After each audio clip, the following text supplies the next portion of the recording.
nation, under God, indivisible, with liberty and justice for all. Good morning, Norwood Knights. Welcome to our Monday morning assembly. One of our emphasis this week is etiquette for being a good digital citizen. Being a good online citizen is more than being a safe internet user. It's about being responsible, smart, and having respect for yourself and others. As a user of the web, various apps, social networking sites, and other online collaboration platforms, you are a citizen of different communities. And just like real-life communities, there are rules to follow that will make sure you have the best possible experience. Boys and girls, I have a short video on digital citizenship that I would like to share with you.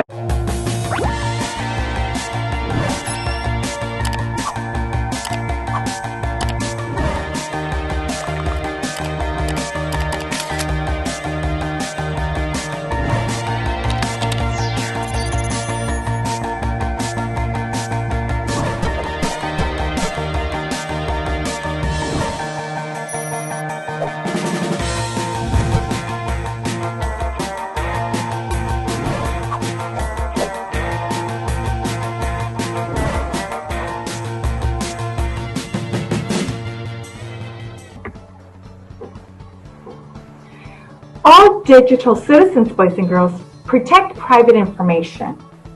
Be careful of what you share. Comments, social media posts, photos, and anything else you share online is not guaranteed to be protected. Post only things you are okay with everyone you know seeing. All digital citizens respect themselves and others.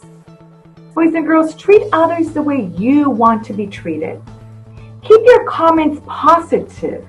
Be truthful and polite.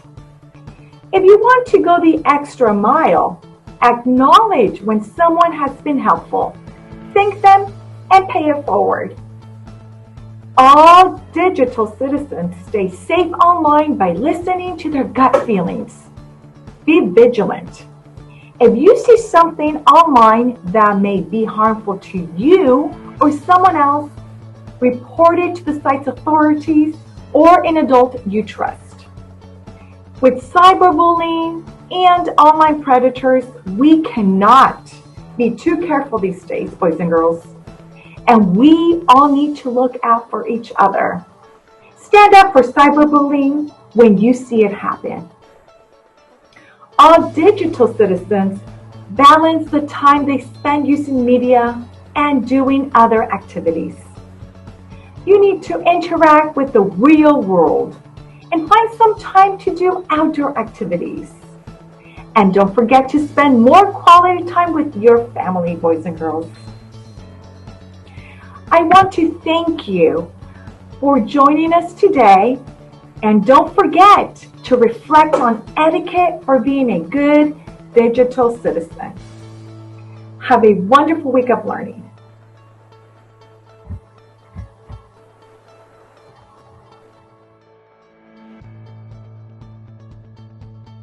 Good morning, Norwood Knights. Welcome to another Mindful Monday Minute.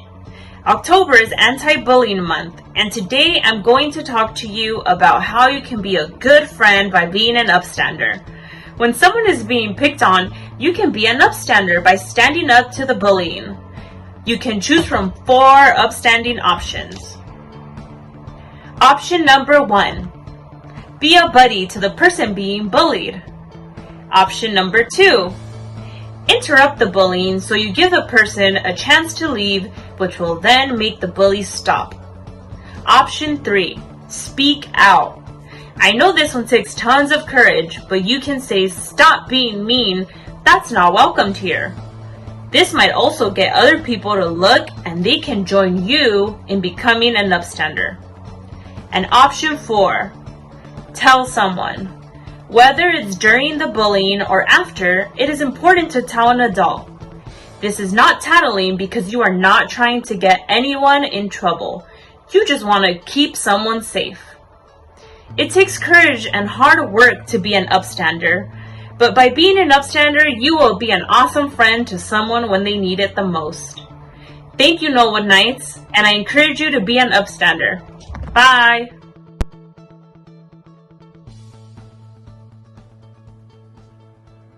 Good morning, boys and girls. It's Mrs. Valle, your TSP coordinator, dropping by to say hello and to announce that we are beginning our Red Ribbon Week Challenge today.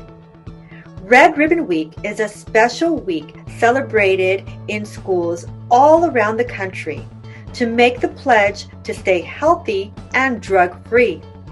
We have planned some special ways to celebrate our commitment to this year's theme: be happy, be brave, be drug-free. Today is Check Yourself Monday. Wear checkered clothing or some flannel. Tuesday is Dance for Red Ribbon Challenge. Wear red on Tuesday, show us those dance moves, and send them in. Wednesday is United Against Drugs. Wear red, white, and blue. Thursday is Team Up Against Drugs. Wear your favorite team jersey. And Friday is Say Boo to Drugs. Wear your Halloween costume. Make sure you share your pictures and videos on Instagram by having your parents direct message them to Knollwood_Knights. Or you can email them to me at deg3600@lausd.net. We hope you have fun showing your commitment to this very important pledge. We can't wait to see your pictures and videos and celebrate with you. Remember, boys and girls, be happy, be brave, and be drug-free. Have a wonderful week.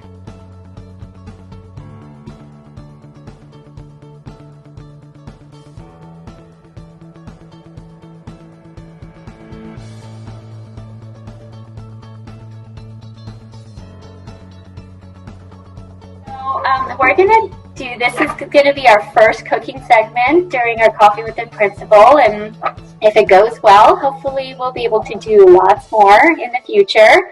So today is going to be a pretty simple one. We're not actually cooking or baking, but we're going to make a tasty treat nonetheless. So first of all, I want to make sure that everyone who's going to be cooking wash your hands. So it's very important to wash your hands before you make any kind of food. If you're baking or cooking, you need to wash your hands, and I just did that myself. So if you need to wash your hands, go run and do that real quick. And after that, we're going to make sure that we have all of our supplies that we need. So we need a bowl, a tray. So we want these in front of us. We have the measuring cups and a measuring spoon, a large spoon to mix with, and I think you can see the other supplies over here. There is Rice Krispie cereal, oats, dried cranberries, cinnamon, peanut butter, and honey.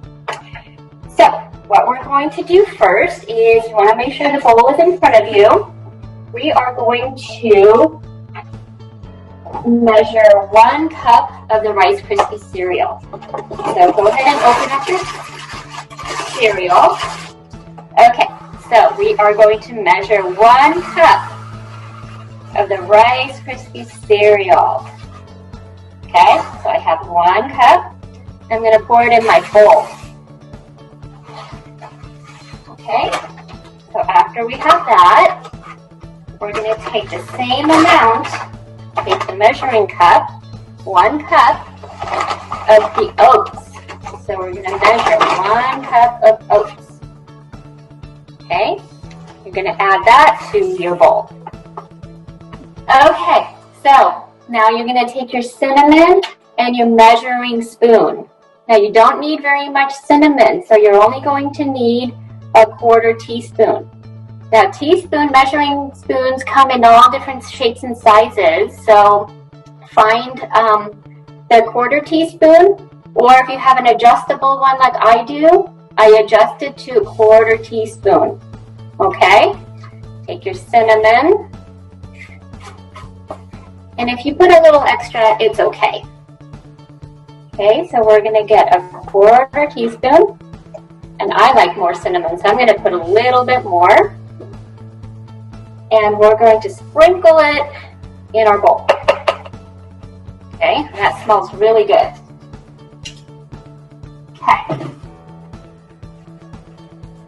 Now we are going to get, what's the next ingredient? The dried cranberries. We have a big bag of dried cranberries.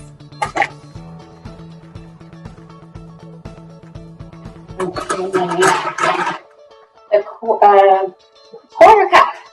So that's a little 1/4 cup measuring cup. Measure 1/4 cup of the dried cranberries and pour it in your bowl. And then we're going to get the 1/2 cup measuring cup. Okay.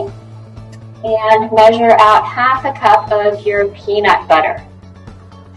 And if you prefer almond butter or cashew butter, it's a great way to explore the different nut butters, or some people are allergic to peanut butter, so you can use whichever nut butter is your favorite. So here's a 1/2 cup. And you need a spoon or something to help you to scoop it out of the measuring cup into your bowl. So when you have that, go ahead and put it into your bowl.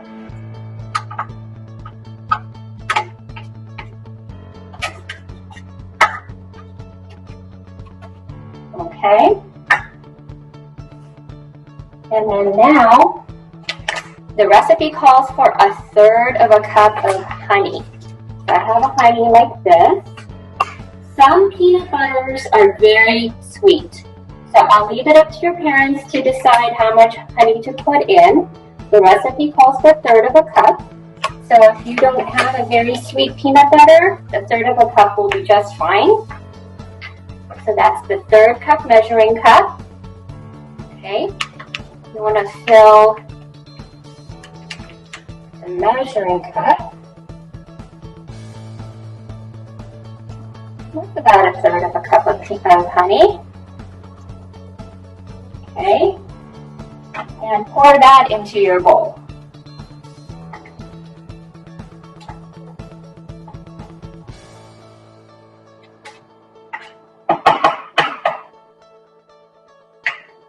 Okay, those are all of the ingredients for the recipe. I put on there optional coconut, shredded coconut flakes. If you really like coconut, that would be awesome in this recipe. If you don't have it, you don't like it, don't put it in. But if you have some, you could put about 1/4 cup, and that'll give it a really good flavor. Okay, so all that's left is mixing it up. Because the peanut butter is pretty hard to work with sometimes, it might take us a couple of minutes to mix it all up. Okay, and this would be a good time to talk about what else could go in this recipe. Chocolate chips, maybe. If you like different kinds of spices, if you like nutmeg or you like pumpkin pie spice, that would be yummy. Or you can add different kinds of seeds, pumpkin seeds, sunflower seeds. Any of those things are really good for you. You want to keep mixing until you get everything mixed up together. Okay, I think mine is coming together. Now the only thing left to do once you get it all mixed up really well is you're going to take little scoopfuls with your spoon and form bite-sized balls in your hand. This is going to get messy and sticky. Okay, so when you have a nice bite-sized ball, you're going to put it on the tray.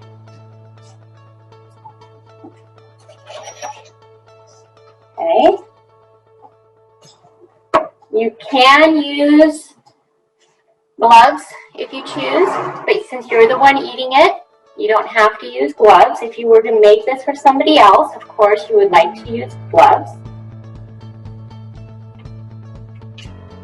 Okay. So I'm not going to make the whole thing right now. It would take us a while, so I'll leave you to it.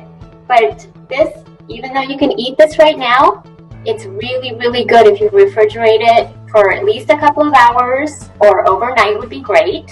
And these are called energy bites because it's full of lots of things that give you energy. So it's not dinner, it's not breakfast, but maybe as a midday snack when you need a little energy, you're feeling a little sluggish with schoolwork, this would be a great snack to have during the day.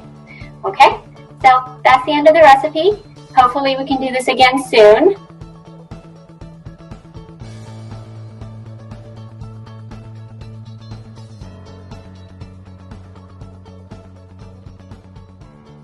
I pledge today to do my best in reading math in all the West.